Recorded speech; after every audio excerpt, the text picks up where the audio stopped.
My name is Ilan Pape. I am a senior lecturer in the Department of Political Science in Haifa University. I was born in Haifa. I lived most of my life here, and I have written several books on the history of the conflict, and particularly on the history of the 1948 war. I started to be interested in Middle Eastern history in general as an undergraduate in Hebrew University. And through my BA studies in the mid-1970s, I met quite a lot of Palestinian students, and from them, for the first time, I think I heard that there's another perspective of the history of Palestine altogether. And that really pushed me towards doing some more focused research as part of my academic career. And I decided to go and do it outside of Israel in order to have a perspective from outside the country. And I went to England. I went to the University of Oxford, where I did a PhD, a doctoral thesis, with an Arab supervisor. One of them was Albert Hourani, the late Albert Hourani, and another excellent supervisor, Roger Owen, who today is the director of the Center for Middle Eastern Studies in Harvard University. And through them, I also started to have a more neutral, I would say, approach to the conflict. And in Oxford, I met even more Palestinian students and colleagues. In a way, Palestinians who were more liberated to speak about their own perspective compared to those I met at the Hebrew University. And I met several Palestinian scholars, among them Edouard Said and others. I began to form an idea that something of what I knew was wrong, and something of what I knew wasn't there even. And that I needed to go myself and look at the history of the place in order to establish my own position on the issue. And after consulting with my supervisors, we've decided that I would work on the 1948 history. And I started by looking at the British policy in 1948, because I thought they disliked both sides to such an extent that would probably mean that they had a more neutral position than the others on the whole situation. In fact, when I started looking at the archives, and I should say that both in Israel and in Britain, there are regulations about declassifying material. And every 30 years, the archives are declassified, are opened, which means that the archives of 1948 were open to the public, both in Israel and in Britain, and later on even in the United States, in around 1978. So when I started working, I was one of the first ones to look at documents which had been inaccessible until that time to most of the scholarly community. And I thought I would be interested in the British policy, but the more I looked at the archives, the more I was drawn into the story of 48 itself rather than to the story of the British policy. I did finish a dissertation on the British policy, which became my first book, but I really was not that interested anymore in the British policy. I suddenly realized that there was a story there of 1948, which is the formative story of both Palestinians and Israelis, which is the basis for the conflict between Israelis and Palestinians, and that as an educated Israeli who had already 1 degree from university, I knew very little about what happened in the most important year in our country's history. And ever since then, which is, let's say, the beginning of the 1980s, I have to admit, I became obsessed with 1948, because it's like, I suppose it's like an American who would go back to either 1776 or 1865 and would feel that he knew very little about that year, and that what he knew was all distorted. So it's quite a shock. It's a trauma in many ways, for whether you are a scholar or not a scholar, it doesn't matter. So what did I find that was so contradictory to what I was educated upon? I think that there were 3 major points about 1948 which for me were very crucial, and what I found totally contradicted what I learned and what I was told through the Israeli official educational system, through my service in the army, and through my general interest in history and politics. The first was that in 1948 we were brought up to believe in Israel that this was a war between a Davis and a Goliath. And because the Davis succeeded against all odds to win the 1948 war, it produced the myth of the invincible Israeli army, which meant the Israelis felt that they were Superman. And you can see how the same myth about the invincibility, the total superiority of the Israeli army affected the Israeli myth and ethos after 48. And you can see it even in the Hollywood films produced by Americans about how the Israelis are portrayed, and of course how the Arabs are portrayed because of that. So you're not only thinking that the Arabs are maybe primitive, mysterious people, they're also cowards and people who are usually have no chance of winning any kind of a battle. Now, I also remember seeing in one of the many atlases, many of the maps on the history of the conflict, that there was always this famous map of 1948. You had thick arrows coming from the Arab world and very thin, hardly discernible arrows coming from the Jewish side to enforce this idea of David and Goliath.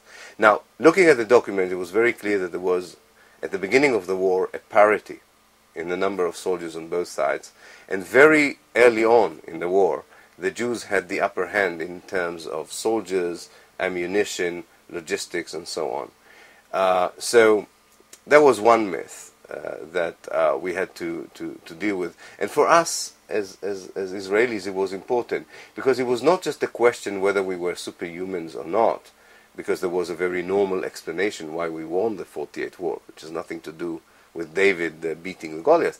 But there was also, it was connected to the myth that Israel was on the eve of a second Holocaust, on the eve of extermination. It was not.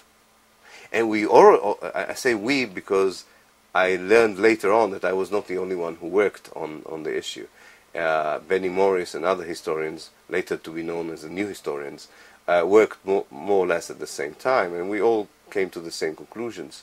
And we found, or I found, that the leaders of the Jews in Palestine knew exactly the balance of power. So they produce an atmosphere of fear, saying that the Jews are under the threat of extermination, in order to raise the mobilization, the commitment of the Jewish community in Palestine. But they knew, in actual terms, that such a danger did not exist. And again, if you think about the American public, it was very important to sell to the American public that Israel is constantly under the danger of being annihilated or exterminated, which blurs or obfuscates any American wish to look at the situation in a more balanced position. So that was the first point. This, to this, I should add, and this still belongs to the first point, that we found out, and I was the first one to find out about it, I think, that the Israeli government, or the Israeli leadership, had, prior to the war, an agreement with the strongest Arab army, the Jordanian army, to divide Palestine between the Jordanians and the Jews at the expense of the Palestinians. And because they had such a good agreement with the strongest Arab army, it meant that it even reduced more the danger from the Arab world to the young Jewish state. And that agreement to divide what used to be mandatory Palestine between the River Jordan and the Mediterranean, between the Hashemites, people who came from the Arabian Peninsula with the help of the British and created their own kingdom next to Palestine, and the Jews who came from abroad at the expense of the indigenous population, also had very far-reaching implications to my old concept of the conflict. So that was point number one. The second point, even is more important to my mind, is the whole issue of the refugee problem. How did so many Palestinians become refugees? The official Israeli narrative, the official Israeli historiography told us at schools and later on in the university and from whoever you wanted to hear, that the population of Palestine was called upon by its own leaders and by leaders from other Arab countries to leave and make way for the invading Arab armies and with a promise to come back after the victory would be secured. This is, for me, the most fascinating and tragic part of the story. I found out that because of the way that the United Nations partition plan evolved, and I don't want to go into too many details, but let me just put it in three very short and clear stages, so I think it would be clear to the viewers. The United Nations offered to divide Palestine into two parts, almost I would say equal part, 50% to the Jews, 50% to the Palestinians, at the end of the British mandate, through the year 1947. The Palestinians looked at that partition as unacceptable because they viewed the Zionist presence in Palestine as much as the Algerians viewed the French presence in Algeria. And as the Algerians would not have agreed to divide Algeria into two with the French settlers, so did the Palestinians not agree to divide Palestine with the Zionist settlers. And because of that, the Jewish leadership said to itself, if the Palestinians do not accept the partition plan, we also do not have to abide by the partition plan.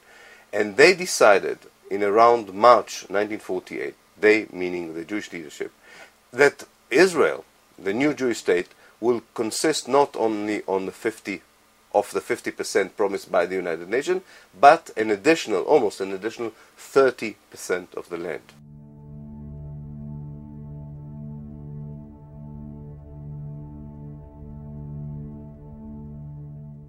That is to say, 80% of Palestine, according to the Jewish perception, was to be the State of Israel, even before the war of 1948. In fact, if you look at the map today, the West Bank and the Gaza Strip are the 20% which Israel had decided at that time not to include in the Jewish state. Now, why was that? Because it was... Because they had an agreement. That's a good question. Because I mentioned before the agreement they had with the Jordanian leadership, or the King Abdullah. And in return for the Jordanian agreement not to attack the Jewish state, they were promised part of Palestine, which was the West Bank of today. The Gaza Strip is something that the Jewish leadership had not yet decided whether it wants such a large part of Palestine, such a part of Palestine which has had such a large number of Palestinians in it. Nobody knew beforehand that the Egyptians would occupy it. But more or less the perception was that Gaza doesn't have to be part of Israel, it could be part of Egypt. And the West Bank, what became the West Bank, was annexed to the Jordanians as part of the agreement with the Jews prior to the 1948 war. Now in the remaining 80% of Palestine, there were 660,000 Jews and 900,000 Palestinians. Now, even the most moderate Zionists would not regard such a demographic balance as the implementation of the Zionist ideal. The idea of having a Jewish state in Palestine meant having a state with a Jewish majority, if not Jewish exclusivity. And definitely, if you look at the situation, it was clear that if the Jews would not move anyone out of Palestine, or out of the prospective Israel, they would be a minority within the state of Israel. And on the 10th of March, 1948, the Jewish military and political command have decided to cleanse Palestine, to expel as many Palestinians as possible out of the 900,000. We don't know even today how many exactly were expelled. We know that it moves between 750,000 to 800,000, which means the vast majority of the Palestinians who were supposed to be part of the Jewish state were expelled by force by Israel.